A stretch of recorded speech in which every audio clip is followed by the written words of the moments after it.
Are you doing something you enjoy to do? Everyone has goals in one form or another. Many of our goals relate in some way to business or our careers. Regardless of what you are aiming for, don't cut your goals short. You can't slow down winners. It can often be tempting when dealing with others you view as successful to borrow things you like from their repertoire. Don't. The quickest way to happiness is to stop taking the money.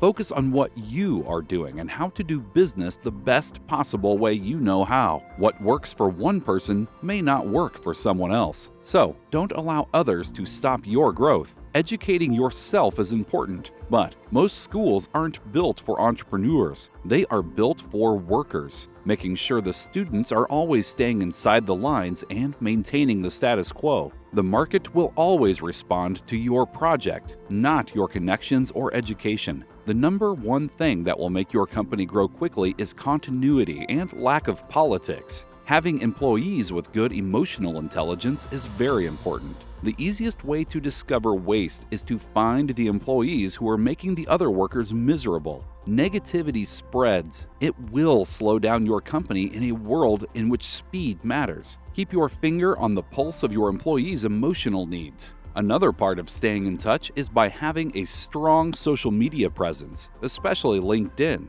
I'm so passionate to get you to post 3 or 4 times a day. Use strategy to utilize different social media platforms to the full potential in the way they are meant to be used. Be empathetic with the emotional needs of your customers and be responsive. And a lot of my ability to not worry about others was predicated on circumstance.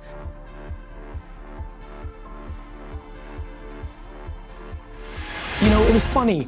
And this is where I give my parents enormous credit. And it's funny, it's a business book that says self-awareness. My parents grew up, and I give them so much credit, in a world where all their contemporaries, and you know this, education's the way out for immigrants. My mom recognized that I was a merchant, an entrepreneur. School failed me. School's failing entrepreneurs every single day because it's not built for entrepreneurship. It's built for workers. As a matter of fact, my biggest cynicism when I sit across an entrepreneur today is if they are too successful at school. I probably look at Ivy League grads starting startups right now with more of a negative light, because what I've learned over the last 5 to 7 years, and by the way, in the last 2 or 3 years, I've taken a step back on this because there's too many entrepreneurial friends who've gone to great schools that have been successful. So this is not a blanket statement, but I will tell you that in a world of private schools, in a world of mommy and daddy having a lot of connections, that when you go from 12, 15, 18 years of that ecosystem and you go into a market and you create an app, the market doesn't give a crap who your dad is. The market responds to your product.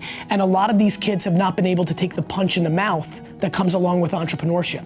I always believe that you can't slow down winners. If we're competing in that market, it's not that I'm gonna look at what you're doing. Like, I'm not the kind of person that will look at what you're doing, appreciate it, and try to add that to my game, which I think a lot of people do well in sports and business. My thing is that I'm so focused on what I'm doing, and I'm making assumptions that you're gonna do great too, and that there's so much abundance. Do I want to lose a pitch to you for Nike Southeast Asia? Absolutely not. Do I think that there's 95% of other people that stink? If somebody's good, they deserve to win business? I absolutely do. I think it's very bad business to suppress or be petty with other winners. I watch people do it with me all the time, and I laugh. I'm like, your keyboard hate is not gonna stop my growth. It's super common. I would argue keyboard hate fuels my growth.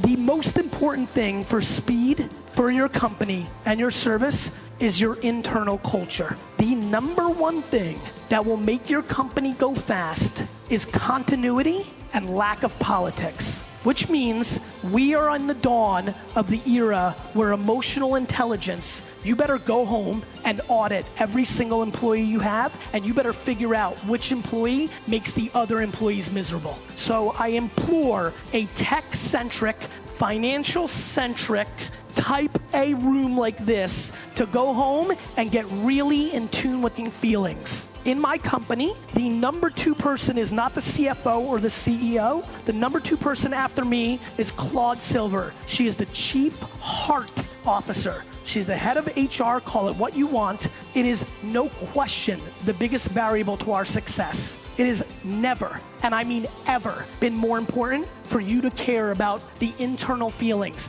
culture, connections on LinkedIn would blow your mind. It's most similar to 2007, 2009 Twitter. It's most similar actually to 2011 to 2013 Facebook.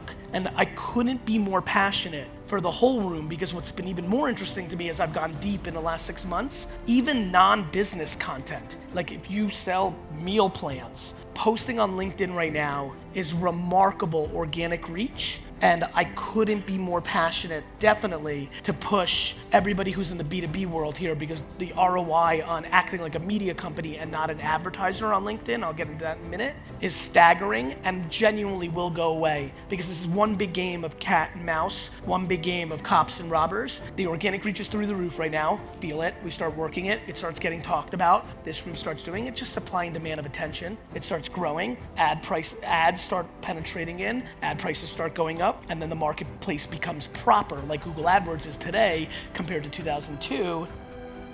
Thank you for watching. If you enjoyed this video, please like, comment, share, and subscribe for more content.